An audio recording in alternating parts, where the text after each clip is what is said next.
বন্ধুরা, তোমরা সবাই কেমন আছো? আমি খুব ভালো আছি। কে আছে না প্লিজ দেখতে। এই দেখো বন্ধুরা, আমার ওভেনটা খারাপ হয়েছিল, এই ওভেনটা নিয়েছি। দেখো নতুন ওভেন আজকে দেখো সব আছে চালিয়েছি।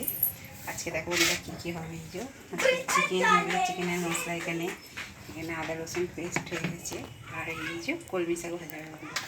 বুঝতে পারছো তো? আজকে এই মেনু আছে বন্ধুরা।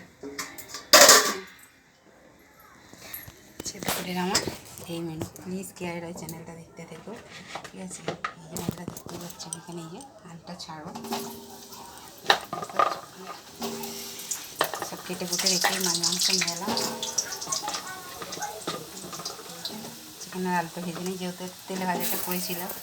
ঠিক আছে বন্ধুরা, বুঝতে পারছো?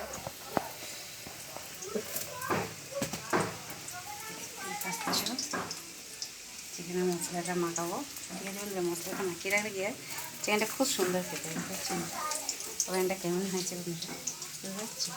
আগের ওভেনটা স্টিলের ওভেন ছিল, খুব বড়। আর এটা যেহেতু এখন তো ভিডিওটাকে স্কিপ করো না, ভিডিওটা সবাই দেখতে থেকে প্লিজ প্লিজ একটু সাবস্ক্রাইব করে দিও, লাইক করো, কমেন্ট করো, ঠিক আছে বন্ধুরা? সবাই ভালো তো পাবেন, খুব ভালো আছে। চলো ভিডিওটা এই পর্যন্ত, ঠিক আছে? আবার খাওয়ার সময় দেখা হচ্ছে, ঠিক আছে?